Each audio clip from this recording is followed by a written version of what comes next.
Good morning student. आज हम exercise 4.3 start कर रहे हैं, जिसका क्वेश्चन नंबर सेकंड करेंगे। फर्स्ट क्वेश्चन हमने कर लिया था कल। सेकंड क्वेश्चन में कहता है find the roots of quadratic equation given in question 1 above by applying the quadratic formula. अब इसने कहा जो क्वाड्रेटिक इक्वेशन में आपने रूट्स फाइंड किए थे फर्स्ट क्वेश्चन में, उसी को दोबारा लेकर चलना है, लेकिन अब किससे करना है? क्वाड्रेटिक फॉर्मूले से। कल हमने किया था कंप्लीटिंग स्क्वायर मेथड से, आज हम इसको किससे करेंगे? Quadratic formula. आपने फैक्टराइजेशन मेथड भी समझ लिया, कंप्लीटिंग द स्क्वायर मेथड भी समझ लिया। आज जो क्वाड्रेटिक फॉर्मूला है वो क्या है बेटा, पहले वो समझ लो, उसके बाद हम क्वेश्चन करेंगे। अब आपको पता है इक्वेशन, जो क्वाड्रेटिक इक्वेशन होती है वो किस फॉर्म में होती है? स्टैंडर्ड फॉर्म क्या होती है उसकी? A X square plus B X plus C equal to 0। आपको इसी फॉर्म में क्वेश्चन होगा। सबसे पहले बेटा हमें पता है ए यहाँ पर है, बी ये है, सी ये है। सबसे पहले हमें क्या निकालना? डी। डी से डिनोट किया जाता है, वो होता क्या? डिस्क्रिमिनेंट जिसको बोला जाता है, हम डी से डिनोट करते हैं। हमें डी फाइंड करना है। डी क्या होगा? B square minus 4ac। ये एक फॉर्मूला है आपके पास, B square minus 4ac। B है जो यहाँ पर जो एक्स के साथ कोफिशिएंट जो होगा एक्स का वो होगा, ए और सी जो होंगे ये वाले नंबर होंगे। आपको वो नंबर लगाने हैं बेटा, तो डी फाइंड हो जाएगा बी स्क्वायर माइनस 4ac को सोल्व करना है आपको। अब देखो, इसको सोल्व करने के बाद आपके 3 सोल्यूशन हो सकते हैं। या तो पॉजिटिव वैल्यू आ सकती है, या 0 आ सकता है, या नेगेटिव वैल्यू आ सकती है। 3 तरह की वैल्यू हो सकती है बेटा। देखो, प्लस की भी आ सकती है, माइनस की भी आ सकती है, और 0 भी हो सकती है। 3 तरह की जो वैल्यूज होंगी उसके अलग अलग रूट्स होंगे। उसके अकॉर्डिंग क्या है बेटा, जब B square minus 4ac greater than 0 यानी कि पॉजिटिव वैल्यू होगी, तो हमारे पास क्या होंगे? 2 डिस्टेंट रियल रूट्स होंगे। आपके 2 रियल रूट्स निकलेंगे। नेक्स्ट है आपके पास बी स्क्वायर माइनस 4ac अगर इक्वल टू 0 है तो आपके 2 इक्वल रूट्स होंगे। जैसे कल भी आपने देखा था, एक जगह इक्वल आ गया था, वहां पर तो इक्वल 0 के इक्वल आया था, तो 2 इक्वल रूट्स आए थे। जो थर्ड पार्ट हमने किया था पॉजिटिव थे, तो 2 अलग अलग रूट्स निकले थे। लास्ट है हमारे पास B square minus 4ac less than 0। Less than मतलब है नेगेटिव वैल्यू। अगर नेगेटिव आती है तो वहां होता है नो रियल रूट्स। जो आपने कल फर्स्ट क्वेश्चन का 4th पार्ट किया था उसमें माइनस आ गया था, तो उसके रियल रूट्स थे ही नहीं, उसको वहीं छोड़ना था। अब आपके पास है, देखो यहाँ पर जो रूट्स होते हैं वो कैसे फाइंड करते हैं। हमें पता है बी स्क्वायर माइनस 4ac या तो ग्रेटर देन 0 या इक्वल टू 0 होगा, तो ही हमारे रूट्स निकलते हैं। या तो दोनों अलग अलग रूट्स निकलेंगे या इक्वल रूट्स निकलेंगे। उस रूट्स को निकालने के लिए क्या फॉर्मूला है बेटा, कि जो हमारा रूट्स निकालने, हमें पता है रूट्स क्या होता है। जब हमें एक्स की वैल्यू फाइंड करते हैं तो हमने एक्स से डिनोट कर दिया कि X equal to minus B plus minus में अंडर रूट डी। डी क्या होगा? जो डिस्क्रिमिनेंट की वैल्यू यहाँ पर आएगी बेटा, वो यहाँ पुट हो जाएगी। अपोन में क्या होगा? 2a। यहाँ पर आपके पास ये फॉर्मूला है। देखो, आपकी बुक में हो सकता है ये लिखा हुआ है minus B plus minus under root B square minus 4ac। B square minus में 4ac जो है वो डी को ही डिनोट करता है बेटा, इसीलिए यहाँ पर डी लगाया हुआ है। बाकी दोनों सेम है। अब हम क्वेश्चन स्टार्ट करते हैं। हमें इसी के बेस पर क्वेश्चन करने हैं। जैसे ही क्वाड्रेटिक इक्वेशन मिलेगी, सबसे पहले डी फाइंड करना है। डी से ही आपको पता लगेगा बेटा कैसे रूट्स निकलेंगे, अलग अलग निकलेंगे या इक्वल निकलेंगे या निकलेंगे ही नहीं। तीनों से आपको पता लगेगा। जैसे मैं फर्स्ट पार्ट लेके चल रही हूँ इसका, जो सेकेंड आपका फर्स्ट क्वेश्चन का फर्स्ट पार्ट है, जो आपने कल कंप्लीटिंग द स्क्वायर मेथड से किया था। 2x square minus 7x plus 3 equal to 0। मैंने कहा कि सबसे पहले हमें डी फाइंड करना है। तो ए क्या है? 2, बी क्या है? -7, और सी क्या है यहाँ पर? 3। तो सबसे पहले हमें डी निकालना है। तो डी निकालने का फॉर्मूला क्या बताया बेटा? B square minus 4ac। B की वैल्यू क्या है? -7, तो -7 का स्क्वायर करोगे। माइनस में 4 इंटू ए क्या है? 2, और सी क्या है बेटा यहाँ पर? 3। इसको सोल्व करना है। अब 7 का स्क्वायर -7 का स्क्वायर किया तो कितना होगा? प्लस का 49 हो गया बेटा, और 4 2 ज़ा 8, 8 3 ज़ा 24। तो यहाँ पर आपके पास आ गया माइनस का 24। तो आपके पास वैल्यू क्या आ गई? 25। जो ये 25 आई है ये ग्रेटर देन 0 यानी कि पॉजिटिव वैल्यू आई है। जो डी की वैल्यू आई है वो कितनी आ रही है? 25। तो आपको पता है यहाँ पर जब हमारा 25 है, मैंने अभी बताया था कि अगर ग्रेटर देन 0 आते हैं तो 2 डिस्टेंट रियल रूट होंगे। तो आपको यहाँ दिखाना है कि ग्रेटर देन 0 है, तो आपके पास हो जाएगा real and distinct roots will exist. यहाँ पर 2 रूट्स निकलेंगे। अब रूट निकालने का फॉर्मूला क्या बताया था? x equal to minus B plus minus under root D upon में 2a। यहाँ पर ये चीज हो गई। माइनस बी, बी की वैल्यू क्या है, ये माइनस तो रहेगा बेटा, बी की वैल्यू क्या आई हुई है आपके पास -7, तो आप -7 ही पुट करोगे। प्लस माइनस में अंडर रूट डी, डी की वैल्यू कितनी आ रही है 25, जो आपकी डी की वैल्यू निकलेगी वो पुट करोगी, अपॉन में 2a, a की वैल्यू कितनी होगी 2, तो आपको यहाँ पुट करनी है। अब आपके पास आ गया माइनस माइनस क्या हो जाएगा बेटा, प्लस का 7 plus minus under root D, जब हमने यहाँ जो 25 अंडर रूट 25 है इसका रूट सोल्व किया तो कितना आ रहा है बेटा 5, अपॉन में 2 2 ज़ा 4। अब इसको अलग अलग लिखना है क्योंकि ये x की वैल्यू आ रही है आपके पास।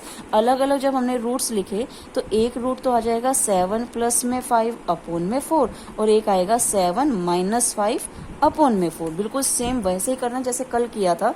7 प्लस 5 कितना हो जाएगा बेटा 12, 12 अपॉन में 4 तो कितना आ गया 3, यानी कि एक तो आ गया x की वैल्यू 3, और जब 7 माइनस 2 5 किया तो कितना आ रहा है 2, 2 अपॉन 4 किया तो कितना आ गया 1 अपॉन 2, यानी कि आपके जो रियल रूट्स निकल रहे हैं वो 3 और 1 अपॉन 2 निकल रहे हैं। ये आपका फर्स्ट पार्ट है जो क्वाड्रेटिक फॉर्मूले से है।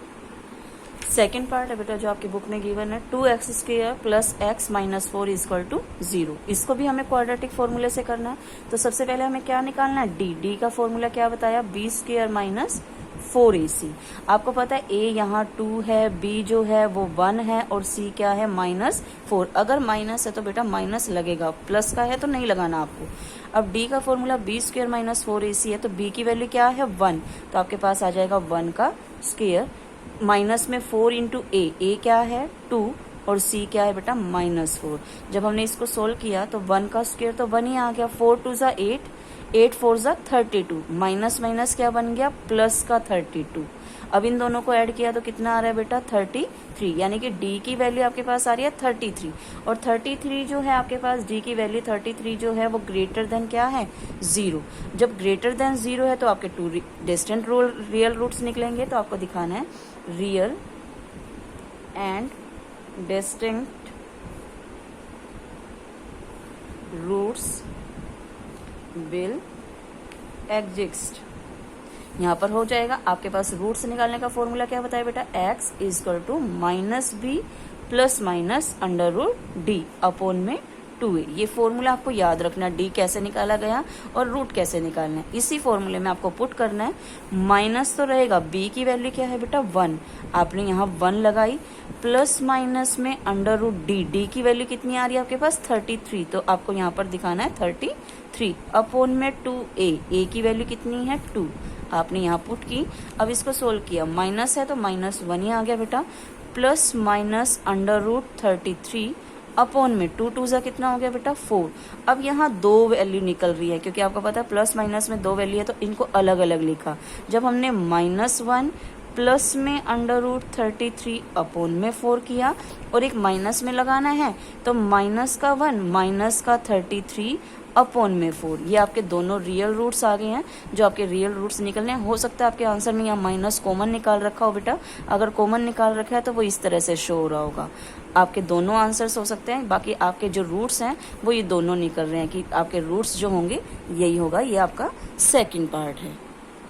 थर्ड पार्ट है बेटा जो आपकी बुक में गिवन है 4x² plus 4 under root 3x plus 3 equal to 0। अब वही है, a क्या है यहाँ पर 4, b क्या है 4 रूट 3, और c क्या है 3। तो सबसे पहले हमें क्या निकालना है, d का फॉर्मूला क्या बताया b² माइनस 4ac।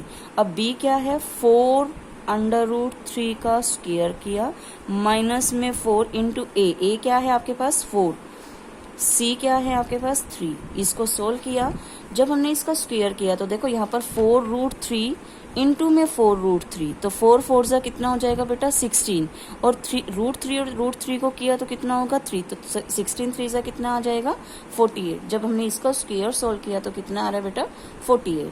अब वही चीज़ यहाँ है 4 4 ज़ा 16, 16 3 ज़ा 48 इक्वल टू क्या हो गया 0। अब यहाँ पर d की वैल्यू जो निकल रही है वो क्या निकल रही है आपके पास 0। अब आपको बताया था या तो ग्रेटर देन d की वैल्यू या तो ग्रेटर देन 0 होगी, d की वैल्यू या तो बेटा ग्रेटर देन 0 आएगी या इक्वल टू 0, तो इस पे ही रियल रूट निकलने हैं। अगर हमारे पास लेस देन 0 आते हैं तो उस पे रियल रूट नहीं निकलने। और आपको ये भी पता है इस पर अलग अलग दोनों रूट निकलने हैं, इस पर इक्वल रूट निकलने। अब हमारा 0 आ रहा है तो हमें पता है 2 इक्वल रूट्स निकलेंगे, तो आपको दिखाना है 2 इक्वल रूट्स विल एग्जिस्ट। इसमें 2 इक्वल रूट्स निकलेंगे। तो आपका रूट निकालने का फॉर्मूला क्या बताया, -b plus minus under root d upon में 2a। फॉर्मूले में हमने पुट करना -b, b की वैल्यू कितनी थी आपके पास 4√3, तो हमने यहाँ पर वही पुट कर दी, प्लस माइनस रूट d की वैल्यू कितनी आ रही है 0 अपॉन में 2a कितना है 4। तो यहाँ पर ये चीज आ गई, माइनस का है बेटा, यहाँ पर माइनस का ही रहेगा 4√3, और 0 का रूट नहीं होता इसलिए ये वाली वैल्यू खत्म हो जाएगी। अपॉन में आपके पास 2 4 ज़ा 8। जब हमने हमारे पास ये रूट निकल रहा है और हमें पता 2 इक्वल रूट्स, जो रूट यहाँ आएगा वो सेम ही रूट वही होगा, तो 4 1 जा 4, 4 2 जा 8। तो हमारा रूट क्या निकल रहा है, माइनस का अंडर रूट 3/2। और यहाँ पर 2 रियल रूट्स हैं तो यहाँ पर हमें 2 ही दिखाने हैं, दोनों इक्वल रूट्स ये होंगे, यही आपका आंसर होगा।